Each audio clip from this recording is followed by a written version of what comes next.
Hi guys, this week we are working on finding the volume of a sphere. Last week we looked at finding the volume of cylinders and cones, and we also focused on their bases, which are circles. And you'll see that that's the same shape of a sphere. It's just three-dimensional. When you deal with circles, the center of the circle is how the circle is named, and everything starts from that point. When you have a segment going through the center having both of its endpoints on the circle, that segment is called the diameter. When you have a segment that has one endpoint at the center and the other endpoint on the circle, that segment is called a radius. If I know my diameter, I can find the radius because it's half of it. If I know my radius and I need my diameter, I can find the diameter because it's 2 times the radius. So let's get into finding the volume of spheres. So here we have our sphere. And we have a radius of 2.7 meters. Well, because we're finding volume, anytime we're finding volume, our units are always going to be cubed, just like we discussed last week. But when you're finding the volume of a sphere, you have a completely different formula. That formula is volume equal 4/3 times pi times the radius, and it's cubed. So this is being raised to the third power. So let's get this process started. In order to find the volume of a sphere, all I need to know is my radius. And in this particular problem, my radius is given as 2.7 meters. So I'm going to plug everything in that I know. So we have volume equal 4/3 times pi times my radius, which is 2.7 meters, and that's cubed. So in my calculator, I'm going to take the 2.7 and raise it to the third power. Well, 2.7 to the third power is just the same as writing 2.7 times 2.7 times 2.7. Or if you have a calculator that allows you to raise a base to a particular power, you can put it in the calculator as 2.7 to the third power. Either way, you'll get the same result.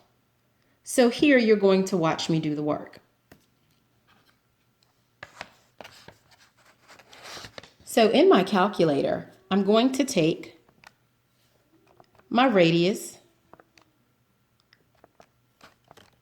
which is 2.7, and we're going to raise that to the power of 3. Well, we see that that gives us 19.683. Well, I'm going to multiply that answer times pi. Then I'm going to multiply that times 4.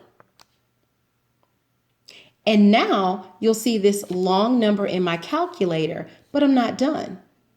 Because in my formula, I have to divide the final by 3. Because it's not just 4, but it's 4/3. So what I did, I cubed 2.7. Then I multiplied it times pi. Then I multiplied it times 4. Now I'm going to take that entire result and divide by 3. Back over to my calculator, when I divide by 3, you'll see I have this long answer, but your directions will ask you to round to the nearest hundredth, and that's 2 numbers after the decimal. So I'm going to use this 7 to determine, do we keep 4 where it is, or do we raise 4 up 1? Well, because the number after the hundredths place is 5 or greater, then we'll take the 4 and make it into a 5. So the volume of my sphere is 82 and 45 hundredths, don't forget the units, meters cubed. Okay, just want to walk back through that computation with you. In my calculator, I took 2.7 and raised it to the power of 3. Then I took that number, multiplied it times pi, then multiplied it again times 4. Once I did all of my multiplication, the final step is to divide that number by 3. Here's my answer. Then I round it to the nearest hundredth, and that's 82 and 45 hundredths. And again, we do not forget to deal with our units, and it's meters cubed. Whenever you're dealing with volume, the units are always going to be cubed. So here's one I want you to practice, and let's do this one together. Okay, so here's an example that I want you to try. I want you to find the volume of this sphere. I'm going to pause the video for a moment to give you an opportunity to do that.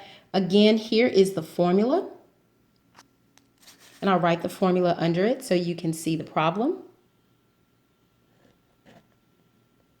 Volume equal 4/3 times pi times the radius cubed.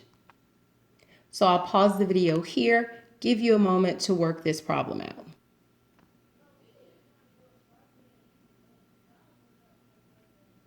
Okay, so here is my process that I went through. Hopefully you produce the same answer as I did.